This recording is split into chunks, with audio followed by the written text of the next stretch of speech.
ദുബായിലാണെങ്കിലും നാട്ടിലുള്ള ഒരു വിഷുസദ്യ മുടക്കണ്ടെന്ന് കരുതി അത് ഞങ്ങളങ്ങ് പാർസൽ വാങ്ങി.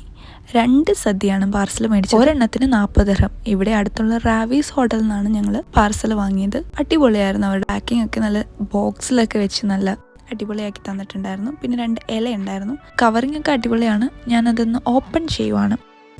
പപ്പടം ഉണ്ട്, പിന്നെ അല്ലറ ചില്ലറ നെയ്യ്, അങ്ങനത്തെ സാധനങ്ങൾ, പിന്നെ ചോറ്, അതുപോലെ തന്നെ ഒരുപാട് കറി ഉണ്ടായിരുന്നു.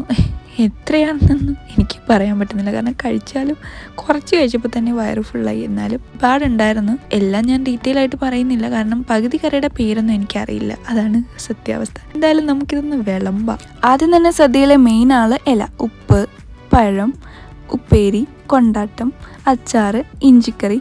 അയ്യോ, പിന്നെ എല്ലാം കൂടെ ഒരുമിച്ചെടുക്കാമെന്ന് വിചാരിച്ച് ഒരുമിച്ചെടുത്തു. എല്ലാം ഉണ്ടായിരുന്നു. ഒരുപാട് കറിയുണ്ട്, കാരണം ഓരോന്നോരോന്നായിട്ട് വീഡിയോ എടുക്കാൻ പറ്റില്ല എന്ന് എനിക്ക് തോന്നി. അതുകൊണ്ട് തന്നെ എല്ലാം കൂടെ ഒരുമിച്ചെടുത്തു. 2 കൂട്ടം പായസം ഉണ്ടായിരുന്നു, പിന്നെ രസം ഉണ്ടായിരുന്നു, സാമ്പാർ ഉണ്ടായിരുന്നു, ഒരുപാടുണ്ടായിരുന്നു.